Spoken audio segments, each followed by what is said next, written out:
आज का शो एक बेहद ही संवेदनशील और आमजन के सरोकारों से जुड़ा हुआ एक मुद्दा है।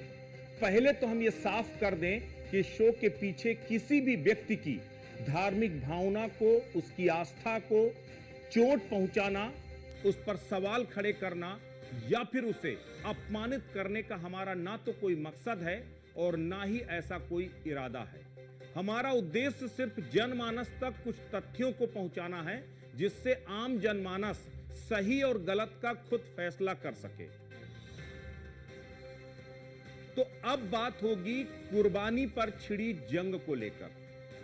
दरअसल जिस तरीके से बकरीद के मौके पर जानवरों के कत्लेआम पर यह पूरी बहस छिड़ गई है, इको फ्रेंडली बकरीद की तेज हो गई है मांग, लेकिन मौलाना इसे सांप्रदायिक साजिश बता रहे हैं।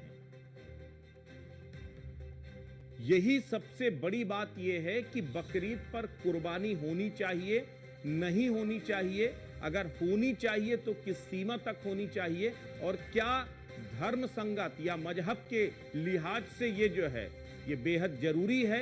इस तरह के तमाम मुद्दों पर आज हम विश्लेषण के जरिए समझेंगे कि आखिर कुर्बानी के मायने क्या है। देश में इस समय एक आवाज तेजी के साथ बुलंद हो रही है। बकरीद के मौके पर बेगुनाह जानवरों का कत्लेआम बंद होना चाहिए। लाखों की तादाद में जानवरों की कुर्बानी बंद होनी चाहिए। इसके पीछे जो विरोध कर रहे हैं लोग, उनका अपना तर्क है, जबकि इसके समर्थन करने वाले लोग इसे सांप्रदायिक साजिश करार दे रहे हैं। ऐसे में इसे समझना बेहद जरूरी है कि इस्लाम में कुर्बानी के मायने क्या हैं और क्या जानवरों की कुर्बानी इस्लाम संगत है या नहीं है।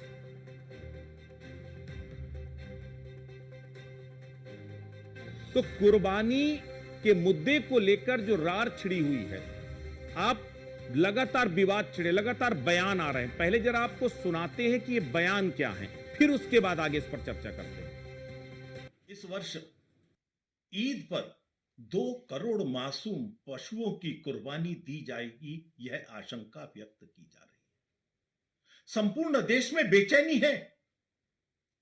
पूरे देश को अनुभव है कि बकरीद के अवसर पर कितनी ही सड़कें खून से रंग जाती हैं। मांस और खून जगह जगह बिखरा पड़ा होता है।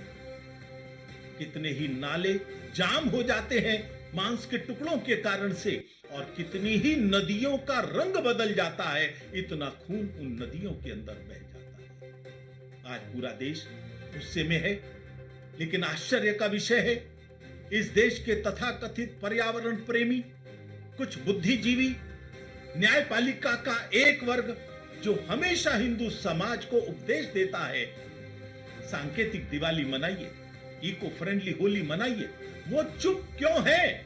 उनके मुंह पर ताले क्यों लगे हैं? क्या इस बर्बर हिंसा के ऊपर उनका आह्वान करना बनता नहीं है? पूरा देश ये समझ रहा है कि आपकी संवेदनशीलता तभी जागती है जब हिंदुओं का त्योहार होता है।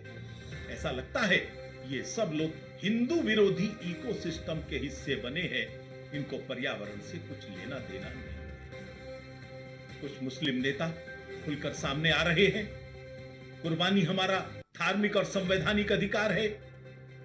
यदि धार्मिक अधिकार है तो मैं पूछना चाहता हूं, कुरान में ऐसी कौन सी आयत है जो इनको आदेश देती है कि मासूम बकरों की, मासूम पशुओं की आप कुर्बानी दीजिए? ये कुर्बानी दरअसल हजरत इब्राहिम अलैहिस्सलाम, हजरत इस्माइल अलैहिस्सलाम की यादगार है, और अल्लाह को राजी करने के लिए, अल्लाह को खुश करने के लिए बंदा कुर्बानी देता है।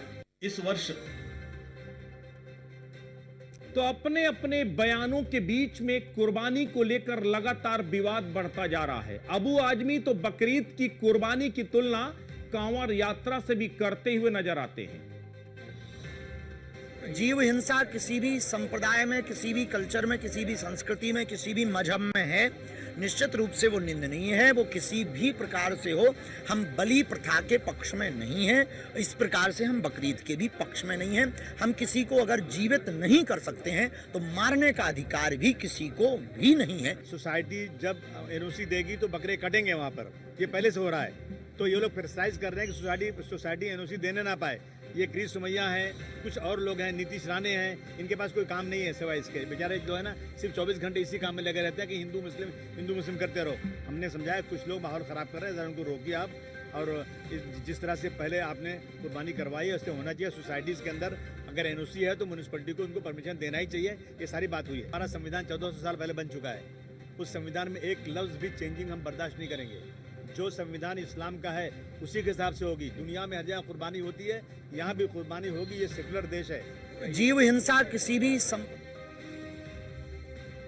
तो कुर्बानी हम रोकेंगे नहीं और हर हालत में करेंगे। इस तरह के तमाम बयान आ रहे हैं। 7 जून को बकरीद मनाई जाएगी। इसे लेकर उत्तर प्रदेश सरकार ने भी बाकायदा निर्देश जारी कर दिए हैं। मुख्यमंत्री योगी आदित्यनाथ ने एक बैठक की। बैठक के बाद कई कड़े दिशा निर्देश जारी किए। प्रशासन को साफ तौर पर कह दिया कि प्रतिबंधित पशुओं की कुर्बानी किसी भी कीमत में नहीं होनी चाहिए। इतना ही नहीं, अगर कोई माहौल बिगाड़ने की कोशिश करे तो एफआईआर का इंतजार मत कीजिए, तत्काल कार्रवाई कीजिए। जरा पहले आप ये भी देखिए कि मुख्यमंत्री योगी आदित्यनाथ ने क्या क्या निर्देश जारी किए हैं। मुख्यमंत्री योगी आदित्यनाथ ने साफ तौर पर कहा कि प्रतिबंधित पशुओं की कुर्बानी पर पूर्ण प्रतिबंध रहेगा, यानी कि ऐसे पशुओं की कुर्बानी नहीं की जाएगी जो प्रतिबंधित हैं। सार्वजनिक स्थलों पर कुर्बानी निषेध होगी। किसी भी पब्लिक प्लेस पर कुर्बानी नहीं की जा सकती। सड़कों पर नमाज अदा करने पर रोक है। कुर्बानी के बाद अपशिष्ट का उचित निस्तारण किया जाए। कुर्बानी की तस्वीरों को सोशल मीडिया में या उसके वीडियोज को कहीं पर भी शेयर न किया जाए। पूरी तरह प्रतिबंध लगाया गया है। और पुलिस को भी निर्देश दिए गए हैं कि विवाद की स्थिति में त्वरित कार्रवाई करें और खुले में मांस की बिक्री ना होने दें, किसी भी कीमत में ना। नई परंपराओं को प्रोत्साहन न दिया जाए, यानी कि नई जगह स्लॉटरिंग ना हो, नई जगह पर जो है कुछ ऐसे कार्यक्रम न किए जाए जिससे विवाद बढ़े। तो ये वो तमाम निर्देश हैं जो मुख्यमंत्री योगी आदित्यनाथ ने बाकायदा निर्देश जारी किए हैं। अब मुस्लिम मौलानाओं ने भी बकरीद को लेकर बयान दिए हैं। साथ ही बकरीद में प्रतिबंधित पशुओं की कुर्बानी न करने की हिदायत दी है। इसी के साथ सरकार, उत्तर प्रदेश सरकार के प्रतिनिधि भी अलग अलग बयान दे रहे हैं। बकरीद का त्यौहार मनावे, कोई प्रतिबंधित, कोई अगर कोई पशुओं की हत्या करेगा तो उस पर कार्रवाई होगी, ये कहा गया है। लेकिन त्यौहार अपना मनावे शांतिपूर्ण ढंग से। धर्म पर राजनीति नहीं होनी चाहिए।